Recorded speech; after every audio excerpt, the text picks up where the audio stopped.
dans des pays comme l'Ouganda, où il y a un mouvement religieux évangélique très fort, il y a ce pasteur qui s'appelle Martin Sempa, qui, pour lui, sa problématique essentielle, c'est la lutte contre l'homosexualité. Et il a soutenu une loi qui n'est pas passée, mais qui voulait, d'une certaine manière, condamner les homosexuels à mort. Donc, il s'agissait de dénoncer les gens qu'on soupçonnerait d'être homosexuels.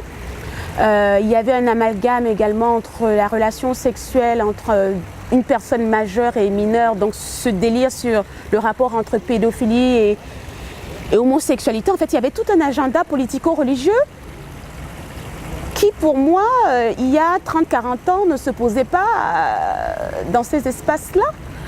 Donc, il y a également la problématique de l'échec postcolonial et certaines personnes deviennent un peu des boucs émissaires. Par exemple, quand vous écoutez le pasteur Sempa, il parle carrément de lobby pro-gay occidental qui financerait tout un tas de choses et il y a une espèce de théorie du complot.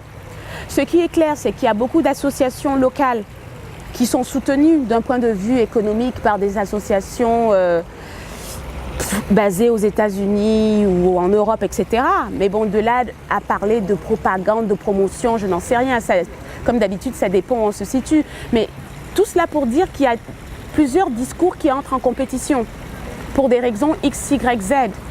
Mais que pour moi, en réalité, la question pseudo-homosexuelle ou l'homophobie fait partie d'un dysfonctionnement des sociétés postcoloniales. Ça permet de divertir l'attention et ça permet de ne pas affronter des problèmes réels, des problèmes de pauvreté, des problèmes de famine, des problèmes de santé et de mobilisation politique. Parce que ce qui est intéressant avec ce qu'on a qualifié d'homophobie, ça mobilise les masses. Les gens sont dans les rues, ils font des marches contre l'homosexualité, ils sont dans des églises, ils prient contre l'homosexualité.